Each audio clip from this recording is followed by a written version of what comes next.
अस्सलाम वालेकुम रहमतुल्लाहि वबरकातुहू। आज हम 20, 25 और 30 का एचसीएफ निकालना सीखेंगे। तो चलो शुरू करते हैं। हम सबसे पहले 20 का जायज़ ज़रब निकालते हैं अपन।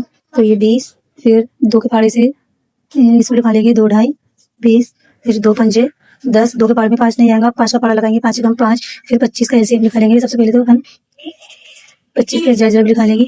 तो 50, 25, 5 एकम 5, उसके बाद कितना है 30 है, तो 30 का निकालेंगे अपन। 30 के जायज़ ज़रब निकालेंगे तो 2 का पाड़ा लगाएंगे, इसमें 2 एकम 2, 1 बाकी बचा, 10 बना 2 पंजे 10, फिर 3 का पाड़ा लगाएंगे, 3 पंजे 15, फिर 5 का पाड़ा लगाएंगे, 5 एकम 5।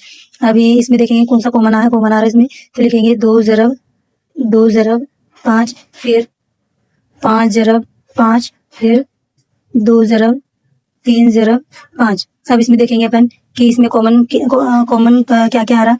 तो ये देखो, ये 5 कॉमन निकला, इसमें से ये 5 कॉमन निकला, ये 5 कॉमन निकला।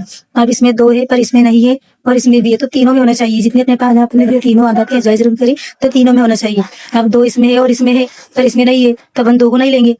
ठीक है, इसी तरीके से इसमें हमारा एचसीएफ क्या लिख लेना, HCF बराबर क्या निकला हमारा 5 निकला, क्योंकि 5 तीनों में कॉमन है। इसी तरीके से हम किसी भी आदत का एचसीएफ निकाल सकते हैं।